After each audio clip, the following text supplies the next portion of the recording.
Fire Punch is the insane, acid-fueled, LSD-driven, grimier, edgier, darker, bleaker, more absurd, and generally, well, over-the-top older brother of Chainsaw Man. It was written by, of course, the famous author Tatsuya Fujimoto, and is bar to none one of the finest things I ever read, with some absolutely brilliant characterization, over-the-top violence that is just ripe with love and passion. I'm talking about this alongside my good friend Epic, so go give him a watch, as we are breaking down characters people really like. Here's the beauty of Fire Punch, and why Fujimoto is a great author. His characters are people to their core. Sure, most of them are actually insane nutbags, but at the core of their characters, they're just people trying to be something amazing and bright in a cold, heartless world. And sometimes people do awful things because we just can't move on. We want to be the big person, to be the hero. We want the characters in the movies, in the books, in the manga, and the comics to be the big hero who faces off adversity and doesn't kill the final villain out at the end of it all. Or better yet, does kill the villain and those who deserve to die, but doesn't want to kill the guy who has some sense of remorse for his actions. But really, at the end of all those years of trauma, of suffering, of hurt, you can't just move on for that. You want to, because that's what happens, right? That's what the hero is supposed to be. That's what he's supposed to do.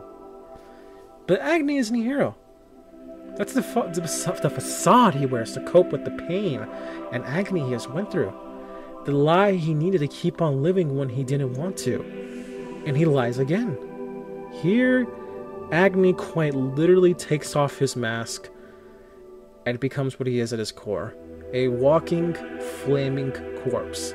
A revenant birthed in the fires of hell, walking through the layers of cold and laying indifferent destruction upon any who gets in his way.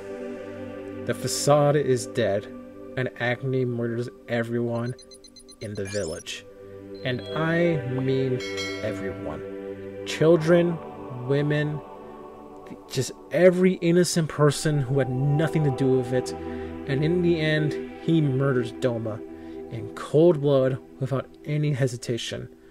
Because you can't let that go.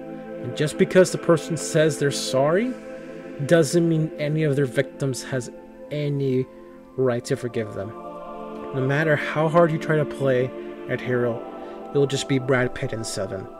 You'll cry, weep, and try your best to not let the villains win, but you'll pull the trigger anyway.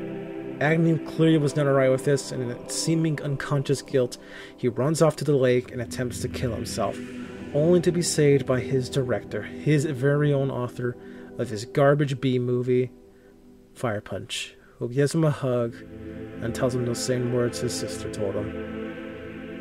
Live. With his literal director, his author gone, he wanders back to the village only to find him massacred by Tree Judah, a plan acted by the fake Ice Witch in her plan to bring life back to the world. Here, Agni gives into his rage and rushes down the tree, giving to both his suicidal id and his rage, caring about nothing anymore. Everything is gone, dead, wilted. All he has is this. He finds Judah's body and is ready to kill her, only to remember Luna. All he really has left is Judah, who no longer exists. She is Luna now. He has Luna now. That's all he needs. Here at this point, Agni is effectively dead inside, numb to every facet of life. He doesn't care about anything anymore, just protecting Luna, which even then he's aware it's a hollow go, because it's not her. He can't sleep, can't taste anything, the smile he wears is false, and he has to fake all his emotions. Pretend he's happy, pretend that he is angry, that he is sad, that he feels something. But he just doesn't care. Nothing stirs him anymore. And even then, even it means he has to tear off the mask and become a literal monster, to slaughter, massacre, and destroy anyone who dares get in his way, to become Fire Punch for a moment. And everyone notices this. Everyone does. Agni is playing at being human. And he honestly is just living for the sake of Judah because he needs to live. He has to. And when he finds out that Sun has taken her, he embraces the monster within and goes off to save her. And there, after killing the last remnants of his past, Judah kills Agni and allows him to become Sun. Hope. From here, another stretch of years happen, and it's clear Agni is apparently fully immortal. The world dies, everything vanishes, and only two people exist. Luna and Sun. So, what's the point then? What's the main theme of the story? Is it just nothing more than the fact that everyone we know and love is going to die? Well, honestly, yeah. It's also about, well, we don't have many answers. Honestly, that's just pretty much the point. Let's face it, guys. All we really do is put on the best face that we can and hope that we lie enough that we end up believing the lie. We believe in religion, government, kings, messiahs, prophets, cults, and any simple thing in order to give existence and meaning to our life. We still end up lost on the roads one way or another. That nobody really has an answer for what is the right direction. We just have the general idea. We're all like Agni to an extent. A bunch of kids in a grown-up's body trying to figure out what to do in life, bumbling about, and sure, we like to act like we have an idea of what we're doing. But it always just reveals just how little we actually know.